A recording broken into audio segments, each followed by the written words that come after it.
बात कुछ 2-3 रैलियों से 2-3 मीटिंगों से दोहराता आया हूँ, परंतु आज आप सबके सामने मुझे पहली बार अपनी बात रखने का मौका मिल रहा है, तो मैं फिर से आप लोगों के बीच में ये बात दोहराना चाहूँगा।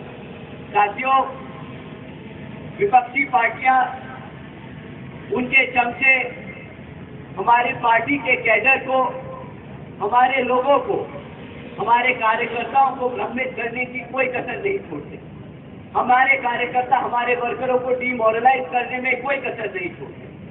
सबसे ज्यादा तकलीफ हमारे कार्यकर्ता को तब होती है जब उन्हें सुनने को मिलता है कि भाई फांसी किताबों के बोझ से दब रहा है, इस पे एक फाइनेंशियल बर्डन बहुत ज्यादा है। परंतु साथियों, ऐसी कोई बात नहीं। आप लोगों ने इलेक्ट्रल बॉन्ड्स के बारे में सुना होगा, आप लोगों ने क्या उसके बारे में जानकारी है? साथियों, जिनको उसके बारे में जानकारी है अपने हाथ उठाएं। आधे पंडाल में हाथ उठे हैं, आधे में नहीं। तो साथियों, मैं आप लोगों से इलेक्ट्रल बॉन्ड्स के बारे में बात करता हूं, क्योंकि वो इन किताबों से जुड़ा है। साथियों, पिछले 6 सालों में 25 राजनीतिक दलों को इन इलेक्ट्रल बॉन्ड्स के द्वारा बड़े बड़े धरना देशों से, उनकी कंपनियों से इनको इलेक्ट्रल बॉन्ड्स के द्वारा चंदा मिला। आपको पता है कि इन 25 राजनीतिक दलों को पिछले 6 साल में कितना चंदा मिला? साथियों, 16,500 करोड़ रुपए इन 25 राजनीतिक दलों को मिले। परंतु आप जानते हैं इन 25 राजनीतिक दलों में किन किन का नाम था और किन का नहीं? साथियों, बीजेपी से लेकर समाजवादी पार्टी तक का नाम था, परंतु इसमें आपकी बीएसपी का नाम नहीं था।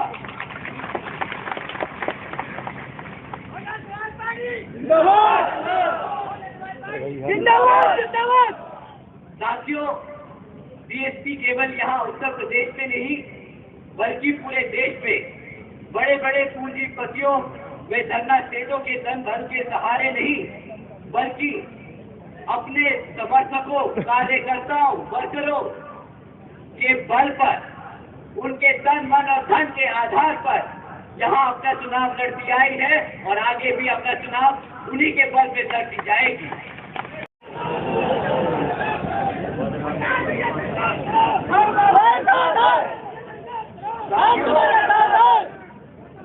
ये लोग अपने आप को बहुत समझदार समझते हैं। ये बोलते हैं कि भारत ने गुजरात का मॉडल फॉलो किया और भारत को $5 ट्रिलियन की इकोनॉमी बनाने का काम कर रहे हैं। इन समझदारों से कोई सवाल करे और इनको एक फैक्ट दे कि भाई जब 2014 में आपने केंद्र की सरकार में अपनी सत्ता ली थी, तब भारत की सरकार पर 58,60,000 करोड़ का कर्जा था। एक समझदार आदमी भी ये जानता है कि अगर उस पे कर्जा बढ़ता जाएगा तो वो फाइनेंशियली कमजोर होता जाएगा, वो कोई तरक्की नहीं कर रहा, वो कर्जे के पैसे पर जी रहा है, वो समय खरीद रहा है कि उसे कभी ना कभी तो वो पैसा चुकाना हो। जब इन्होंने 2014 में भारत सरकार में ये लोग वोट लेके पहुंचे थे तो भारत सरकार पर 58,60,000 करोड़ का कर्जा था। आज 10 साल बाद 2014 में यही कर्जा बढ़कर 152 लाख करोड़ हो चुका है। क्या यही है समझदारी का काम? कोई समझदार आदमी क्या इतना कर्जा लेता है? क्या कोई कर्जे से आज तक अपने देश को पाया है क्या? आप ही बताइए साथियों। इन्होंने तो अगले 10 सालों बाद अपना पल्ला झाड़ लेना है। ये तो मंच पर आकर फिर खड़े होकर बोल पड़ेंगे, अरे हम तो फकीर आदमी है, झोला उठाकर चल।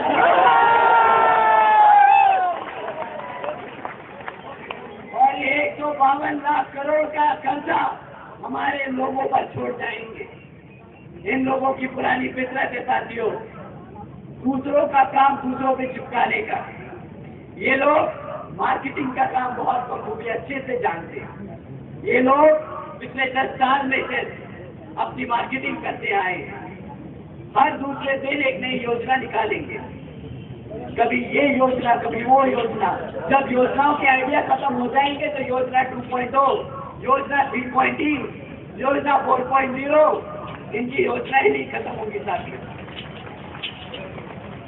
पर हकीकत में उन योजनाओं का जमीनी स्तर पे कोई फायदा नहीं। वो योजना के लिए अगर 100 रुपए लगाने को रखते हैं बजट पे, तो 100 रुपए में से 10 रुपए जमीन पर आते हैं, 90 रुपए ये अपनी मार्केटिंग एजेंसीज को देते हैं ताकि गांव-गांव तक इनका वो मैसेज जाए। अरे गांव तक मैसेज पहुंचाना नहीं, वो योजना का काम कराना होता है ताकि आपका गरीब आदमी आपके मेहनत कमाए हुए पैसे से उसका फायदा हो सके। ये मॉडर्न इंडिया की मॉडर्न मार्केटिंग एजेंसी है साथियों।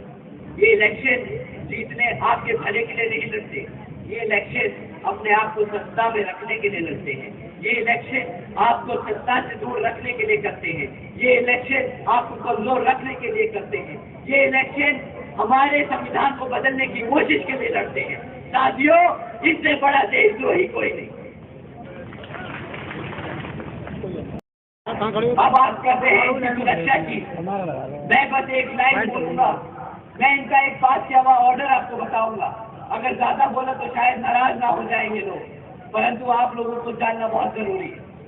साथियों, अभी कुछ समय पहले भाजपा के मुख्यमंत्री जी ने यहाँ पर एक ऑर्डर पास किया।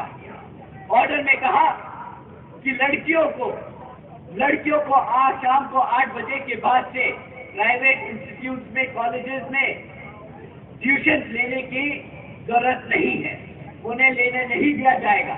वो शाम को 8 बजे के बाद घर से बाहर नहीं निकल सकते, क्योंकि यहाँ की सरकार उनकी सुरक्षा की गारंटी नहीं ले सकती। साथियों, अगर ये सरकार आपके सामने बेशर्मों की तरह बोलती है कि हम अपनी बेटियों की सुरक्षा नहीं कर सकते, तो इस सरकार को सत्ता में रहने का कोई हक नहीं।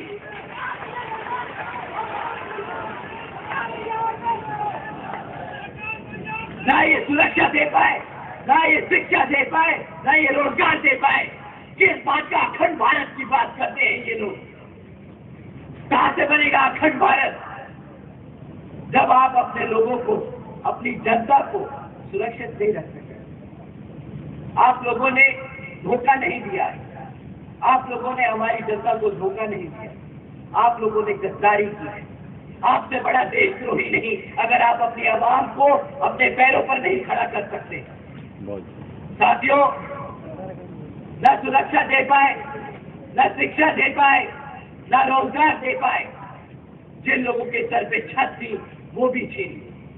ये सरकार गर्व से बोलती है कि हमारी सरकार तो बुलडोजर की सरकार है। हमारी जनता ने, हमारी भोली जनता ने इसलिए आपको वोट नहीं डाला था, इसलिए आपको वोट नहीं डाला था कि आप हमारे घर उखाड़ दें, अपनी बुलडोजर हमारे लोगों की छत उखाड़ने का इस्तेमाल करें। साथियों, अगर ये लोग इतनी सी बात नहीं समझ पाए कि ये एक बेइज्जती का टैग है, बुलडोजर की सरकार एक बेइज्जती का टैग है, तो इनको कोई ज्ञान देने की जरूरत नहीं। आप लोगों को इनसे सिर्फ सवाल करने हैं, और अगली बार ये आप लोगों के बीच में आए, जो इन्होंने आपके साथ किया है वो आप इनके साथ करेंगे। इन्होंने आपके हाथ में कटोरा थमाने का काम किया है। साथियों, इस बार ये वोट मांगने आए तो इनको वही खाली कटोरा थमा के वापस भेज दीजिएगा।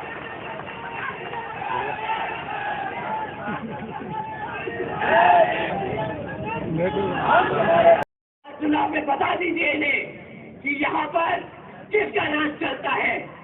हमारे बहुजन समाज के लोग ना कभी झुके हैं, ना कभी झुकेंगे, हमेशा आगे बढ़ते चलेंगे।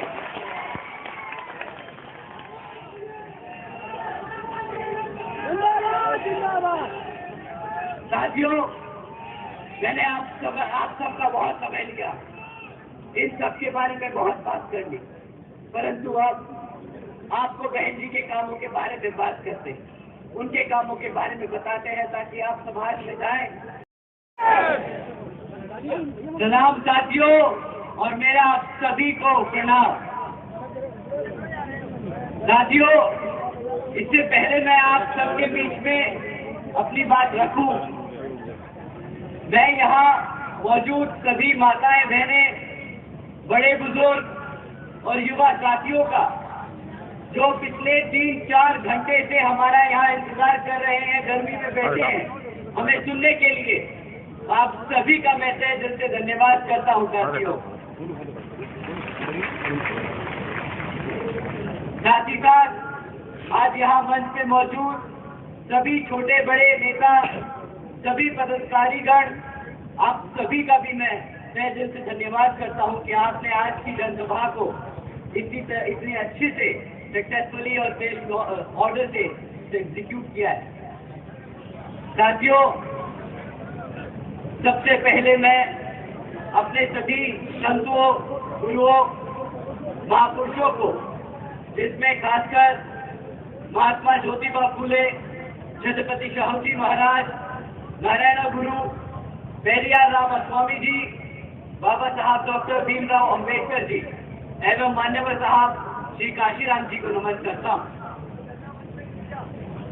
साथियों, इससे पहले मैं इस लोकसभा के संबंध में जरूरी बातें रखने से पहले मैं यहाँ बहुजन समाज पार्टी की राष्ट्रीय अध्यक्ष, मैं उत्तर प्रदेश की 4 बार मुख्यमंत्री, मैं पूर्व सांसद आदरणीय बहन कुमारी मायावती जी को नमन करते हुए उनका तहे दिल से आभार व्यक्त करता हूं।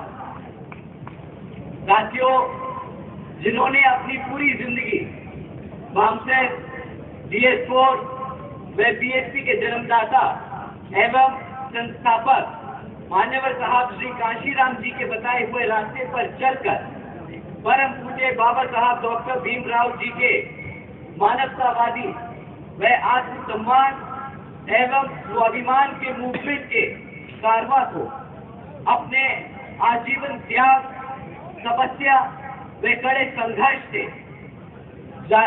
संघर्ष के जरिए नई राजनीतिक ऊर्जा, शक्ति व पहचान देने का काम किया है।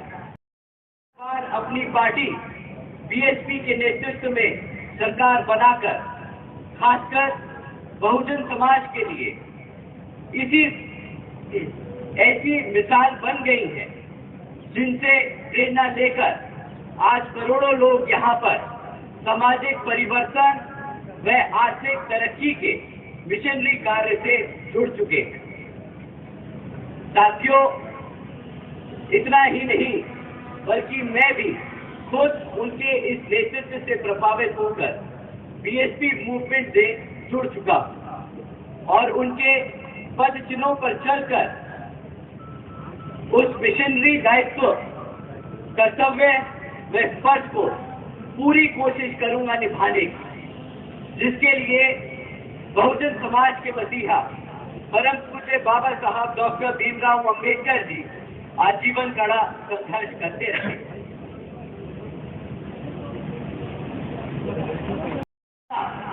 कभी भी किताब को अपना बोझ नहीं समझता। BSP का सच्चे कार्यकर्ता उसको अपना कर्तव्य समझता है, क्योंकि वो जानता है कि इसी किताब की वजह से BSP का मूवमेंट, बाबा साहब का मूवमेंट, मान्यवर साहब की जिंदगी का मिशन आगे बढ़ता जाएगा। साथियों, जैसा कि आप जानते हैं कि लोकसभा के आप चुनाव चल रहे हैं और हमारी तरह ही बाकी पार्टियां भी मैदान में उतरेंगी और आप लोगों के बीच आके बीच की बातें करेंगी, आप लोगों का वोट लेने की कोशिश करेंगी। परंतु साथियों, मैं आप लोगों से एक बारी ये दरख्वास्त करता हूँ कि इस बारी किसी भी नेता को अपने बीच में बैठने से पहले, अपने बीच में बोलने से पहले उससे 10 सवाल कीजिएगा, उससे पिछले 10 सालों का सवाल कीजिएगा। अगर भाजपा से कोई आता है तो उससे 3 चीजों पे पूछिएगा कि भाई तुम लोगों को 10 साल से जनता ने मौका दे रखा है, तुम पिछले 10 साल से भारत की केंद्र सरकार चला रहे हो, तो हमें इस तीन चीजों पे सवाल का जवाब दो। साथियों, उन्होंने आपके बच्चों की शिक्षा के लिए क्या किया? साथियों, उन्होंने आपके रोजगार के लिए क्या किया? और साथियों, उन्होंने आपकी सुरक्षा के लिए क्या किया? साथियों, मुद्दे तो बहुत से हैं, जिनपे उनकी विफलताएं अनेकों हैं, परंतु शिक्षा, रोजगार और सुरक्षा हमारे समाज के लिए सबसे ज्यादा जरूरी है। साथियों, शिक्षा के मामले में अगर भाजपा के काम का चिट्ठा खोला जाए तो बीजेपी की सरकार के चलते हुए शिक्षा के नाम पर सिर्फ पेपर लीकों की खबरें आई हैं। आप लोग सब जानते हैं कि जब भी किसी भी सरकारी नौकरी के लिए एंट्रेंस टेस्ट होता है तो हमारे हजारों बच्चे, हमारे हजारों युवा साथी लाइन से लगाकर वो टेस्ट देने मेहनत करने जाते हैं, इस उम्मीद से कि उनको शायद टेस्ट में नंबर निकल आए, उनका कागज निकल आए तो शायद उन्हें नौकरी मिल जाए। परंतु जैसे ही टेस्ट खत्म होता है, कुछ दिनों बाद खबर निकलती है कि भाई ये पेपर लीक हो गया, वो पेपर लीक हो गया, और उसके बाद सरकार को बहाना मिल जाता है वो सारी नौकरियां रद्द करने का।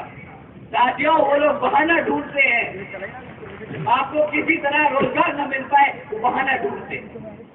साथियों, बीजेपी की सरकार चलते हुए आज 8वीं कक्षा के आधे से ज्यादा बच्चे प्लस माइनस नहीं कर पाते। साथियों, बीजेपी की सरकार चलते हुए आधे से ज्यादा बच्चे अंग्रेजी के आधे शब्द नहीं बोल पाते, अंग्रेजी की शब्द नहीं समझ पाते।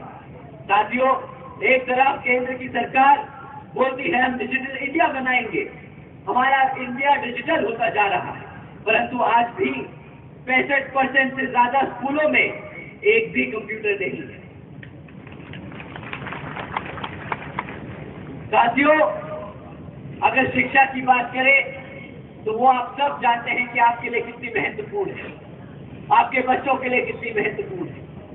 अगर आपके बच्चे शिक्षित होंगे तभी वो आगे नौकरियों के लिए अप्लाई कर पाएंगे, अगर नौकरियां मिलेंगी तभी वो अपने पैरों पर खड़े हो पाएंगे।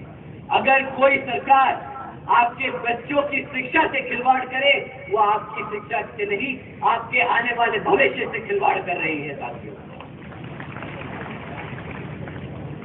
साथियों, इसी क्रम में हमारे युवा साथियों को जो तकलीफ सहने को मिल रही है वो है रोजगार की। आज बीजेपी की सरकार के चलते हुए 3 में से 1 ग्रेजुएट युवा साथी बेरोजगार है। यहाँ पे कितने हमारे युवा साथी हैं जिनको आज तक एक भी नौकरी नहीं मिली? हाथ उठाकर बताएं साथी। आधा पंडाल अपना हाथ उठा रहा है। इसकी तस्वीरें सोशल मीडिया पे डालकर आप भाजपा की सरकार तक पहुंचाने का काम करें। साथियों, उन्हें पता होना चाहिए कि उन्होंने पिछले 10 साल में क्या काम किया है। जिंदाबाद जिंदाबाद। पिछले 10 सालों में सरकारी नौकरियों को तो अता पता नहीं, अगर प्राइवेट सेक्टर में कहीं एक आधी नौकरी निकल भी जाती है तो वहां पर भी 10-10 नौकरियों के लिए 10-10 हजार लोग अप्लाई कर रहे होते। कहां से मिलेगा रोजगार? कहां से आपके बच्चे अपने पैरों पर खड़े हो पाएंगे? बताइए साथियों। आपको मैं एक खबर सुनाता हूं, ये अभी कुछ महीने पहले न्यूज़पेपर में हेडलाइन थी। 90,000 से ज्यादा पीएचडी स्कॉलर्स, इंजीनियर्स और ग्रेजुएट युवा साथियों ने क्लास 4 की नौकरी के लिए अप्लाई किया। अगर क्लास 4 की नौकरी के लिए पीएचडी स्कॉलर्स को अप्लाई करना पड़ रहा है तो साथियों, नौकरियों को कितना बुरा हाल है इस देश में, ये आप सब बखूबी जानते हैं। जब नौकरियां नहीं होंगी तो सरकार अपनी जनता को कैसे शांत रखेगी? आपका दिमाग, आपका ध्यान कैसे भटकाएगी? आप जानते हैं इन भाजपा के लोगों ने क्या नया स्कीम निकाला? जिन्होंने नई स्कीम निकाली है कि आज ये लोग फख्र से बताते हैं कि 80 करोड़ से ज्यादा लोगों को ये मुफ्त में राशन की देने का काम कर रहे हैं। साथियों, केंद्र की सरकार के बड़े छोटे नेता सब लोग मंच पे खड़े होकर बड़े फख्र से कहते हैं कि मित्रों, हमने आज बीजेपी की सरकार चलते हुए 80 करोड़ से ज्यादा देशवासियों को मुफ्त में राशन देने का काम किया है। अब यहाँ पे कोई भी बच्चा, कोई भी बहन, कोई भी बड़ा बुजुर्ग, कोई भी युवा साथी ये समझ सकता है कि अगर 80 करोड़ से ज्यादा लोगों को मुफ्त में राशन लेने की जरूरत पड़ रही है तो उसके घर में न कमाने का कोई साधन है, न कोई काम करने का कोई तरीका है उसके पास। की फ्री राशन की स्कीम पर आपको दूसरा सवाल इनसे पूछना होगा कि भाई ये 80 करोड़ लोगों को फ्री में राशन बांटने की कीमत क्या है, क्योंकि ये भी कभी न कभी आपके टैक्स के पैसों से दिया जा रहा है। ये भारत की सरकार का लिया हुआ कर्जा है जो हमारे लोगों को बांटा जा रहा है राशन की और राशन के रूप में। तो साथियों, इसकी कीमत भी आज नहीं तो कल आपके बच्चों को चुकानी होगी। तो इससे पूछे कि इसकी कीमत क्या है। साथियों, सरकार का डेटा कहता है कि अगर भारत की सरकार 80 करोड़ लोगों को ये मुफ्त में राशन देने का काम कर रही है तो इसकी कीमत 2 लाख करोड़ से ज्यादा है।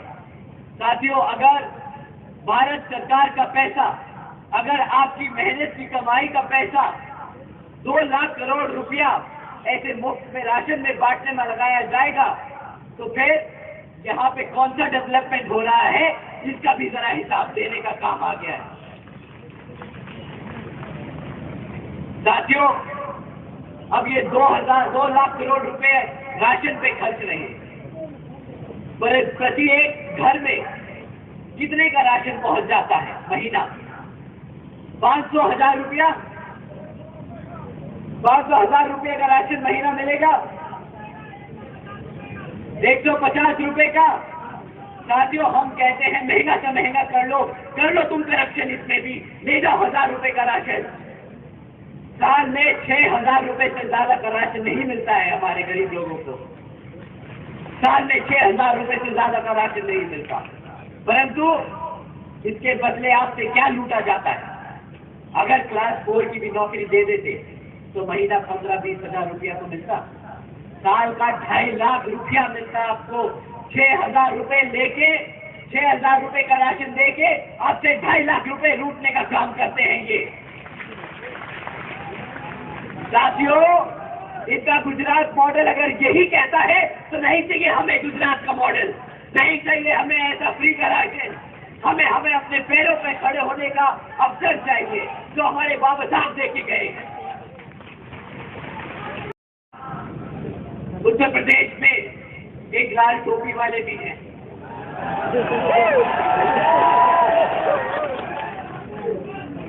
वो भैया साइकिल पे चढ़कर पूरे प्रदेश में चक्कर लगाकर एक बारी राज्य सत्ता में तो आ गए, परंतु आज भी 7 साल बाद उनके पास अपने काम 5 साल के कार्य के लिए क्या करा वो बताने को कुछ नहीं।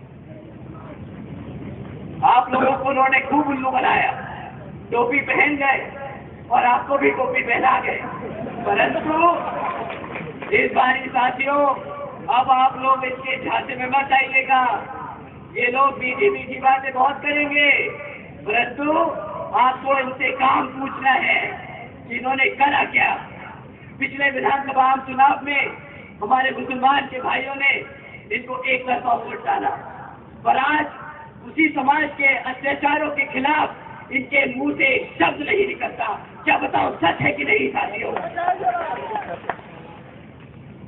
साथियों, जो इनके लिए वोट डालता है उनके लिए तो ये लड़ नहीं सकते, परंतु संसद में रिजर्वेशन इन प्रमोशन के खिलाफ इन लोग चढ़कर खाली हाथ ही नहीं मुंह भी बहुत तेज चलाते हैं और फिर फाड़ने का काम करते हैं।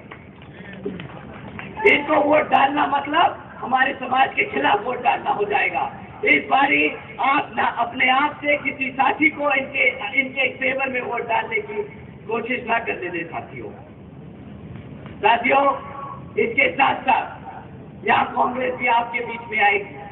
वो भी भैया एक देश के कोने से दूसरे कोने तक चलने का काम कर रहे हैं, बोल रहे हैं कि हम भारत जोड़ेंगे।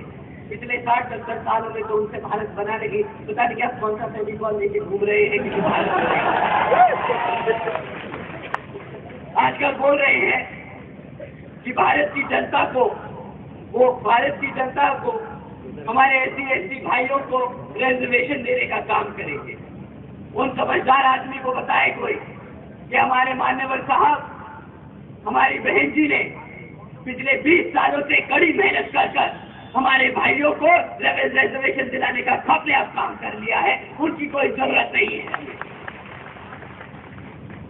वो अपने 60 साल शायद भूल गए हैं, तो उन्हें अगली बार आप मिले तो जरूर बताइएगा भाई साहब आपकी अब कोई जरूरत नहीं, आपको जो भारत की जनता ने मौका देना था दे दिया, अब आप अपने घर बैठे। हमारे बहुजन के लोग, हमारी बहन अभी जिंदा है और हमारे लिए लड़ती आई है और लड़ती आएंगी। जिंदाबाद जिंदाबाद।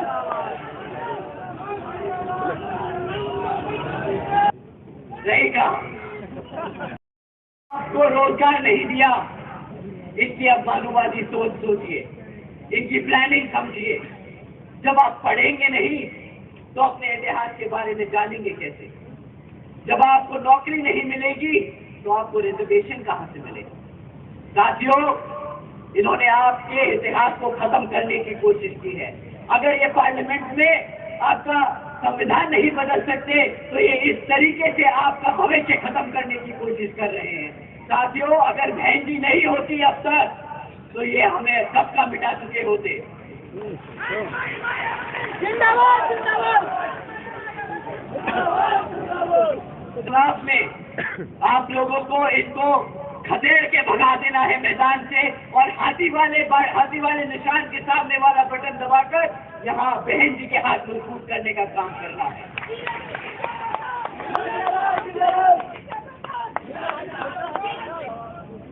जैसा कि आप सब जानते हैं, हमारी पार्टी ने यहाँ पर अलग अलग क्षेत्रों में हमारे कैंडिडेट उतारे हैं, जैसा कि हमारे सारे कैंडिडेट आपके सामने खड़े। साथियों, ये आज से नहीं, बहुत सालों से आप लोगों के बीच में रहकर काम कर रहे हैं। तो समय आ गया है कि आप लोग आने वाले चुनाव में इन लोगों को वोट डालकर यहाँ पर पार्लियामेंट में भेजने का काम करें, ताकि ये आपके लिए पार्लियामेंट में जाकर आपके हकों के लिए लड़ सके।